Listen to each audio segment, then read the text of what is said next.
Well, when you need a rescue, you got to call a Chevy. Because the Volvo just couldn't do it. They didn't have enough experience. I was going to go back there with the Chevy truck and the chain and pull you back. Is there anybody back there to steer? Is the key still in it? Oh yeah. Okay, well then I got someone to steer it then. Why don't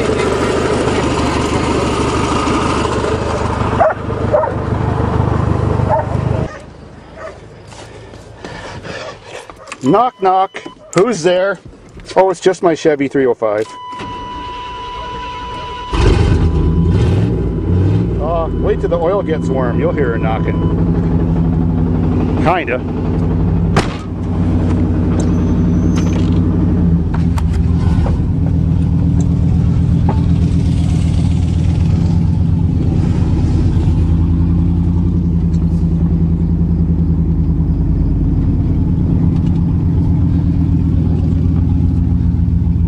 This has got no power brakes, but power steering still works.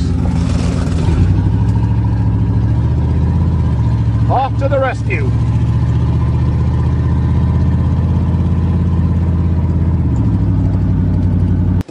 Well, we made it back to the scene of the crime. I'm not going to be able to get this thing out with a two-wheel drive Chevy. I don't even think a four-wheel drive will do it. We'll have to do the tractor because they already mudded this place.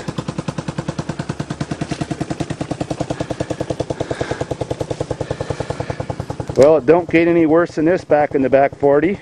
Whole bunch of guys, a lot of mud, and no chicks. Oh well, let's go get the tractor. What happened to the hood? It looked good last time I seen it. Yeah, they fucking trying to get it open. They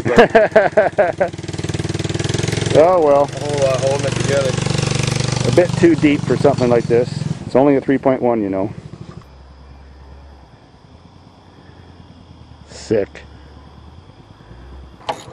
Well, we got the piece of shit back. And it's hydro-locked. We got a mud monkey working on pulling the plugs out. See if we can get it running. He used to be a grease monkey, but I gave him a 1-up. He's promoted to a mud monkey now. There's got to be 1 or 2 cylinders that are full of water. She ain't what she used to be, that's for sure. And we had a bit of a collision with the tractor in the windshield. No brakes going down the hill, and while I was towing her back, crash. You almost got decapitated, didn't you? Yeah. Saw your life flashing in front of your eyes. Yeah, that headrest came in handy. That's a wet one, eh? That was full of water. Motor actually might be screwed. Yeah, it could be. No, you just fucking crank her over with the fucking plugs out where she'll spit all Well, the Buick didn't spit nothing out. She was twisted crank and wouldn't crank. Yeah. Is it in park? Still locked. Well, It ain't queefing. Why? Crank's probably fucking dead. well, we still got the back 3 plugs to get out. But then you got to undo those 2 50mm bolts and remove those front motor mounts to do that. And then you need a big... Well, the morning after. Got all the spark plugs out. She was hydro-locked. Now we're going to see if it's going to crank around. She sure ain't half the car she used to be. Oh man, glass in my ass. Well ventilated windshield. The shit I put up with.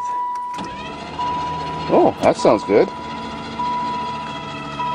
She ain't fucked. Let's put the plugs back in. Cool.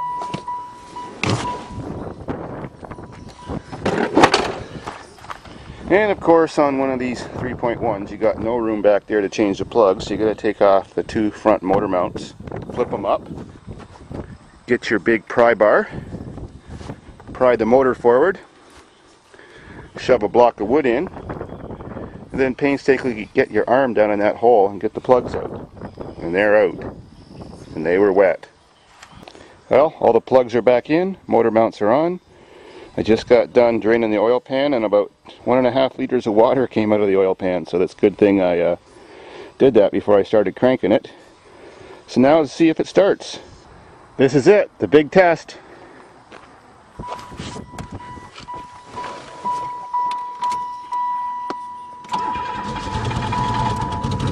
Yes!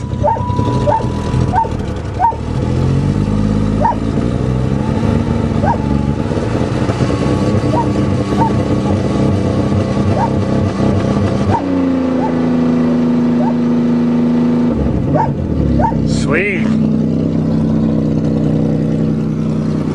I guess 3.1s are hard to kill too. Runs like new.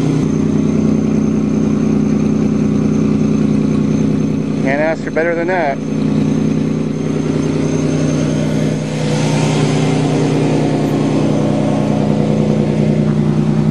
Now I just gotta vacuum out the glass.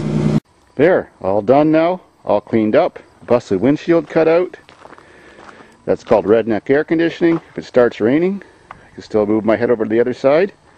And I still got an opening to pass a beer through. Cool. Doesn't my Pontiac GLAND PEE look great? And of course they spelt that wrong, and that stands for lousy edition.